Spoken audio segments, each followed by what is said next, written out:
Alors, Bezrat Hashem, la Gemara de ce matin, Lilou Nishmat, Moshe Bouzaglo, Bar Rivka. Yevamot 60b. Tanya, Rabbi Shimon ben Yochai Omer, Giyored Miprot Shlosha Shanim, Veyom Echad, Kshera Lekiuna. Alors, on va expliquer d'abord une petite préface pour pouvoir comprendre la Gemara. La Gemara nous situe à la fin de la 40e année de Bnei Israël, quand ils sont arrivés à la frontière d'Israël. Juste avant de passer à la frontière, ils sont passés par un pays qui s'appelle Moab. Ok? Dans Moab qui avait peur d'Israël, ont demandé un conseil au prophète de nations du monde à cette époque, Bil'am. Il leur a dit, physiquement et avec une guerre, ce serait impossible pour vous de leur gagner parce qu'ils ont battu Paro, ils ont battu Sihon, ils ont battu Og, des grands géants. Alors physiquement, vous n'avez aucune chance.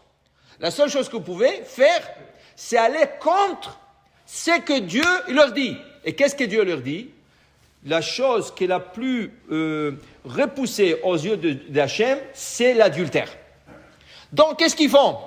Ils plantent un marché, et le Bnei Israël sort de leur camp pour aller voir du marché. Vous savez que Bnei Israël, c'était impossible de leur faire du mal car ils étaient protégés par des nuages, des protections. La seule chose était qu'eux-mêmes, ils sortaient de temps en temps des nuages. Ils sortaient des nuages, et là, ils étaient vulnérables. Pour des attaques et des choses comme ça. Alors, qu'est-ce qui arrive? Israël voit le marché, et il sort. Là-bas, à côté du marché, coulait un fleuve.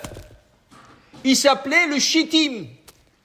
L'Or HaChaim HaKadosh, Rabbi Chaim Ben Attar, dit, Shittim milachon shtut, un esprit de folie. Tout celui qui buvait de cette eau recevait un esprit de folie pour faire de bêtises. Ils ont bu, ils ont perdu raison, ils sont rentrés dans le marché. Qu'est-ce qu'ils ont fait, ce Moabite? Qu'est-ce qu'ils ont fait? Ils ont posé dans les stands de vieilles femmes. Des femmes de 70 ans, 80 ans, 90 ans. Quand le jeune venait, il voyait marchandises. C'était très, très pas cher comme marchandise. Il disait, j'aimerais acheter ça, madame. Il dit, non, mais pourquoi? J'ai encore moins cher et plus beau. Dans la tente, tu rentres dans la tente, regarde la marchandise qu'il y a là-bas, il vient ici payer. Il rentre dans la tente, qu'est-ce qu'il y attend là-bas? Une belle fille, jeune fille, décolletée, avec une bouteille de vin. Et comme il est déjà avec l'eau, il est moitié saoulé avec l'eau là, il lui donnait à boire. Et après qu'il lui donnait à boire, le garçon demandait à être avec la fille, non juive. Et là, il lui sortait une petite idole qui s'appelait le Péor. Il dit, si tu te prosternes devant celui-là, je suis avec toi. Ils se sont prosternés pour le Péor. Ils ont fait la Avera avec ses filles. Et à cause de ça, une épidémie qui se déclenche dans le camp. 24 000 garçons sont morts comme ça. En une journée. 24 000 garçons. Et là, Pinhas, il a remédié à la situation. Il a tué Zimri Ben Salou. Pour vous dire, c'était pas un jeu fair. C'était un jeu c'était un coup en bas de la ceinture. Pourquoi? Parce qu'ils sont partis faire pécher le Bnei Israël. Là, qu'est-ce qui arrive? Moshe, le lendemain, donne l'ordre, allez faire la guerre contre Midian. À cause il y a 24 000 morts. C'était grave. Okay? Alors ils sont partis. En revenant, ils ont tué les hommes. Ils sont revenus avec les femmes.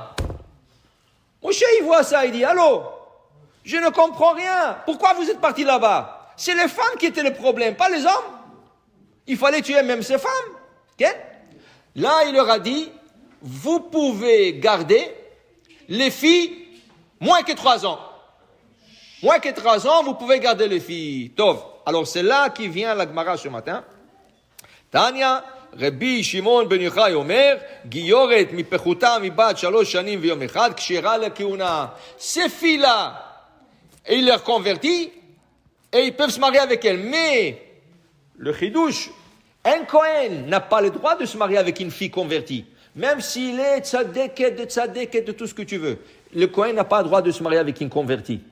Mais, si la fille s'est convertie moins que 3 ans un jour, même un Kohen pourra la marier. C'est comme ça qu'enseigne Rabbi Shimon bar Yochai. Alors, ils se sont débarrassés de toutes les femmes et ils ont gardé que les filles de moins que 3 ans et un jour. La Gemara dit que viens voir combien c'est grave quelqu'un qui fait pécher quelqu'un. Okay? Qu'est-ce qu'ils ont fait ici, les Midianites et les Moabites? Qu'est-ce qu'ils ont fait? Ils ont fait pécher les Ham Israël. C'est pas une guerre ils ont gagné. Ils ont fait pécher. C'est grave. Pour te dire, fais attention. Quand tu veux faire un péché, ça c'est personnel. C'est entre toi et Hachem. Mais quand tu veux faire trébucher quelqu'un d'autre, faire un péché, ça c'est grave. Ça c'est grave. Parce que ça, c'est presque impardonnable jusqu'à que la personne à qui tu as fait fauter, il revienne betchouva. Il y a une histoire comme ça dans le livre de prophète. Il y avait un roi qui s'appelait Ménaché, le petit-fils de roi Salomon. Il a forcé le peuple d'Israël de se prosterner devant des idoles qu'il a créées lui. Okay? À la fin, il a fait tchouva. Après plusieurs années, il a fait tchouva. La Gemara dans Sanhedrin discute. Yesh lo chelek la'olam haba ou en lo chelek la'olam haba? Est-ce que celui-là, Ménaché, qui a fait tchouva, est-ce qu'il va à l'autre monde ou il va pas à l'autre monde? Ça veut dire ça encore. On sait qu'une personne qui a fait tchouva, c'est fini. Tous ses péchés sont effacés. Pourquoi il va pas aller dans l'autre monde si sa tchouva était sincère? Il a fait une bonne tchouva, lui. Pourquoi? Non, écoute-moi bien. Le problème, c'était pas ça. C'est sûr qu'il mérite d'aller, lui, il mérite d'aller à Gan Eden, après il fait tchouva. Mais attends, toutes les personnes qu'il a fait pécher, eux, ils ne sont pas dans la tchouva. Alors quoi? Lui, il va être Gan Eden. Eux, à cause de lui qui ont un péché, ils vont aller en enfer? Non. Il doit attendre que ces personnes reviennent à tchouva. Wow, combien il doit attendre? Parce qu'il a fait fauter tout Israël. C'est pas 10 000, c'est pas 20 000, c'est pas 100 000, c'est pas 200 000. Il a fait fauter tout Israël. Oui, beaucoup ont fait tchouva après. Beaucoup ont fait tchouva. Mais il y avait beaucoup qui n'ont pas fait tchouva. Ça a pris des années et des années. Et c'est pour ça que la Gemara discute. Est-ce il va aller à Gan Eden? Ça veut dire qu'on va pas lui donner un accès direct. Il va être entre les deux, l'enfer et Gan Eden. Il va être là-bas au milieu, en train d'attendre que le dernier qu'il a fait pécher fasse tchouva. Tu comprends? C'est grave faire pécher quelqu'un. Alors, plus actuel, tu invites quelqu'un pour le Shabbat. Et tu sais qu'il prend la voiture. Mais que tu dis, de toute façon, il prend la voiture. Qui prend la voiture, c'est son problème à lui. Mais que toi, tu lui fasses prendre la voiture, c'est notre problème. Là, qu'est-ce que tu dois faire? Tu dois lui proposer une invitation cachère. C'est quoi une invitation cachère? Tu lui dis, je t'invite pour Shabbat. Mais tu sais que j'ai de la place pour moi, chez moi, pour dormir? Tu peux rester tout le Shabbat, de vendredi soir jusqu'à samedi soir. Tu restes chez moi, tu dors chez moi, tu manges chez moi, on va à la synagogue ensemble, ok? Après, il se peut que lui, il dit, non, écoute, moi, je peux pas dormir chez toi. C'est son problème. Moi, je lui ai proposé une invitation cachère à 100%. Et surtout si il y a une possibilité qu'il voit le Shabbat, qu'il fait tchouva, tu comprends? Alors, il faut pas que tu l'invites rien que pour l'inviter. Il faut que tu l'invites avec toutes les possibilités qu'il fasse un Shabbat cachère. Baruch Adonai le'olam. Amen ve amen.